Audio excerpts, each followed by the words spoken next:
my name is Trevor Formula and welcome to this video where I'll be discussing all the action in the race weekend in the 2015 Canadian Grand Prix.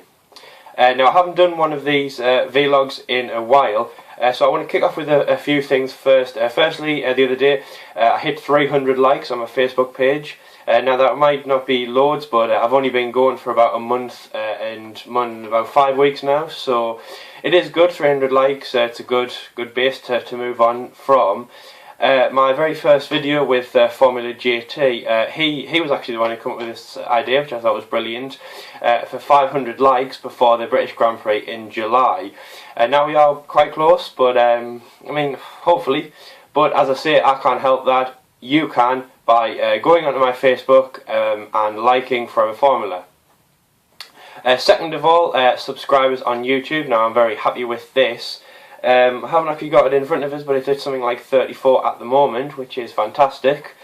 Now I've got no goals for the subscribers, but couldn't we see it soaring, which would be fantastic. I would love to see that I have loads of subscribers, and subscribers to me means that I know that you like my videos and you want me to, well, you like them, you enjoy them, and you know, you like, as I say, you like watching them, and you want them to continue, so that's really good.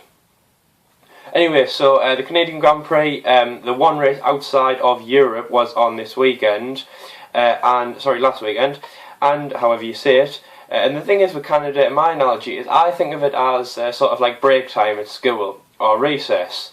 We're in Europe. We were in Spain, obviously both Spain and Monaco, and we are till September until we move to Singapore and the last flyaway races of the season.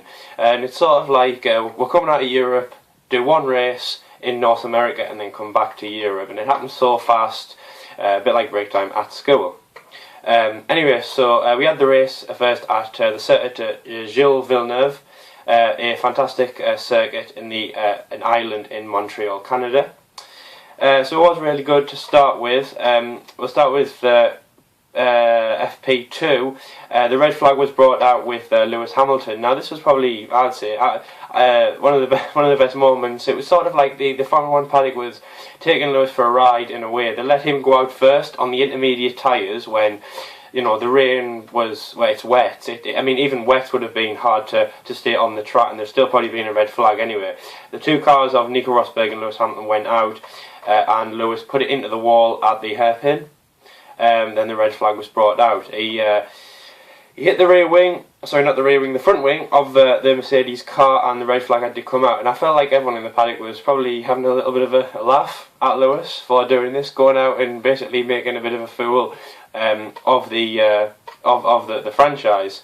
Anyway, so when we went into qualifying on the Saturday, and Lewis Hamilton qualified pole, his 44th pole for car number 44. He drives in car number 44, so it's quite ironic in a way, which is really good. Nico Rosberg qualified P2. Said he was a rubbish qualifying on the radio to Mercedes, probably only saying that out of bitterness. So going back, we saw in Monaco, Lewis Hamilton was sort of being a bit childish in a way that, remember, Mercedes kind of screwed him up in terms of the pit strategy. They pulled Lewis in and then let Nico go out, basically taking the race win. Lewis dropping back from P1 to P2. Was it P2 or P3? Anyway, but he was under threat from Sebastian, and you know, it was a bad race from him in that way. I remember watching the Monaco Grand Prix when he was doing things like he drove into the sign that says no, that was it, third, the third place, you know, where they have to park the cars, and I thought he wasn't going to have his interview with Martin Brundle, you know, on the podium, and he wasn't going to shake hands with Nico, and he was sort of being a bit adult about it. But anyway, and I think now we're definitely seeing that the Mercedes drivers are getting a bit immature in a way that they want to be on top, and Nico just saying it's a rubbish qualifying, none of this, well done Lewis, or any of that, you know, any of this comradeship that you could see in the team. Anyway, going on to the race, Lewis in P1, Nico in P2 as the race got underway. Now it was a very much a Lewis dominant race. Obviously the Mercedes were both flying away, but Lewis really dominated the race. in terms of having took his fourth victory of the season. Now, as I say, this race I definitely saw. I definitely took more of an appreciation for the speed of the driver of Lewis just on his own. We all know that the Mercedes cars are fast, but I also took more of a, as I say, an appreciation for the speed and the aggressiveness of the driver of Lewis Hamilton, and that, putting them in together against Nico, and it shows that Lewis is the faster driver. And that is probably the biggest way of determining Formula 1 drivers. As you know, we've got teams and they've got different engines, and as a team as a whole, the cars are slower compared to a Mercedes, to a Marussia car, or something like that. And that is the only way to determine the actual driving ability of the driver in terms of in the team. But I definitely saw on yesterday, that Lewis was more of definitely a dominant driver. As dominant as I'd say we saw Sebastian Vettel in his 4-year domination of the sport. I'd say his most dominant years were probably 2010, obviously 2011, and 2013. I'd say 2012 was a tough race, but I think he definitely had the car there. And I think if he didn't have that Red Bull reliability car, then Fernando Alonso would have taken him. But especially 2011 was a dominant year from Sebastian. I think this is what we're going to see this year from Lewis Hamilton. Another sort of fantastic drive was from Valtteri Bottas. He finished third on the podium. It was a fantastic race by him. We're definitely seeing the Williams step up. Last year was a great year for Mercedes.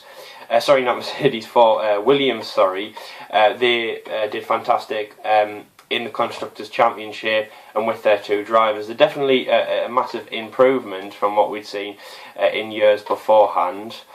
So that was really good. Felipe Massa finishing P6. And the winner from last year, Daniel Ricciardo, obviously P1 last year, P13 this year. The Red Bulls are not on it in terms of speed and aggressiveness compared to the Toro Rossos, but I'm not saying the Toro Rossos were better. They were in the field as well. Carlos Sainz finished 12th and Max Verstappen finished 15th, both battling their way. But I was definitely hoping that the Aussie would have a much better race, as I say, from winning last year. Last of all, the McLaren's terrible race from them. Button didn't set a time in qualifying and had to retire from the race. So did Fernando Alonso with the same problem, the exhaust from car reliability. Now I thought that they are definitely two amazing drivers. Obviously their world championships show that. It's definitely the car, and I just thought, I was watching the other day, I was on Sky Sports F1. It was an interview from Ron Dennis from last year in Suzuka, and Martin Brundle said, how great are these engines going to be, these Honda engines, and all the improvements that you bring in, and all this and that and the other. And Ron said, oh, it's going to be fantastic, it's going to be nothing like you've ever seen before, we're going to be up there like we were in the 80s, even better. This is going to be the year, 2015 is going to be the year for McLaren, and we haven't seen that yet. It's even been worse than 2013. That was said to be the worst year for McLaren with Sergio Perez. The year 2014 with Kevin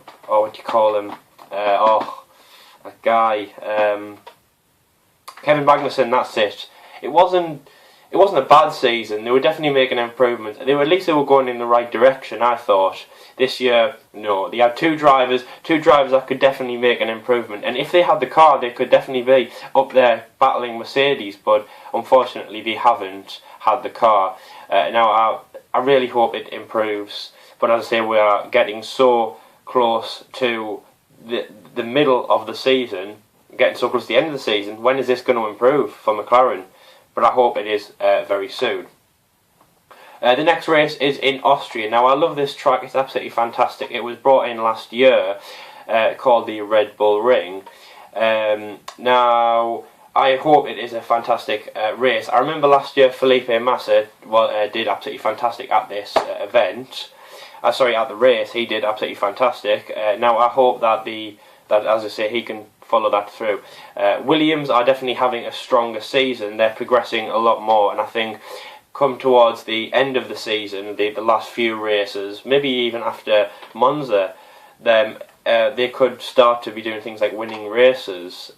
But as I say, the midfield is all battling themselves, but the horse at the front is Mercedes. They're leading the way, and I don't think they're going to be caught this season.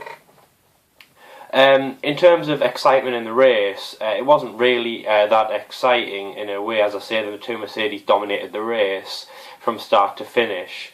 From a spectator's point of view, obviously we want races to be more exciting, more things happening in a way, more excitement in the pit lane and things like that. So I definitely hope that the next few races in Europe can definitely provide that. Anyway, so thanks for watching this video.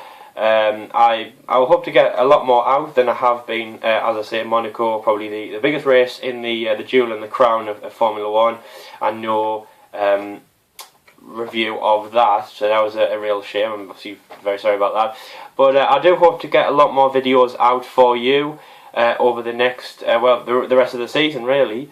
So tune into my next video where I'll be previewing the race in Austria. It'd be a fantastic race, the Austrian Grand Prix. When they brought us in last year, it was absolutely fantastic. So thank you for watching this video. As I say, 500 likes is my target, so please go onto Facebook and like, tell your friends. It'll be fantastic to get their support. Subscribe if you already haven't to my YouTube channel. How to find it, you are watching it, just a little red subscription button underneath this, next to the like, the thumbs up, so please give it a thumbs up. And if you want me to mention something that you feel I should next week, my next video, then please just comment and I will give you a shout out. So thank you, and I'll see you later.